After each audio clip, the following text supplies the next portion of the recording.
রহমত, ঠিক কিনা? বৃষ্টি পাঠায় কে? বৃষ্টির মালিক কে?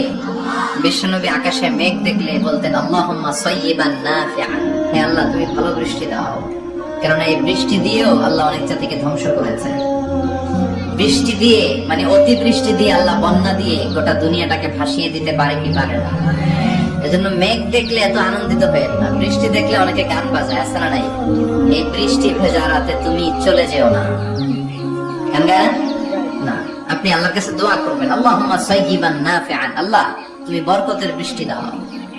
আল্লাহুম্মা গাইসান মুগীসান মারিআন মুরিআন নাফিআন গায়রা দার। বিষ্ণুই করতেন আল্লাহ এই বৃষ্টিটা যেন উপকারী হয়, এই বৃষ্টি থেকে যেন ঘাস লতা পাতা কিছু পায়, এই বৃষ্টিটা যেন আমাদের জন্য বরকতময় হয়, যেন কল্যাণময় হয়, কোনো ক্ষতির কারণ যেন না হয়, তুমি কবুল করো।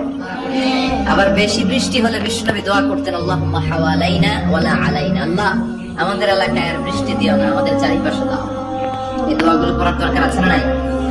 আল্লাহ যা বৃষ্টি দিবে এটা যেন আমাদের কল্যাণ হয়, আমরা পড়ি আমিন।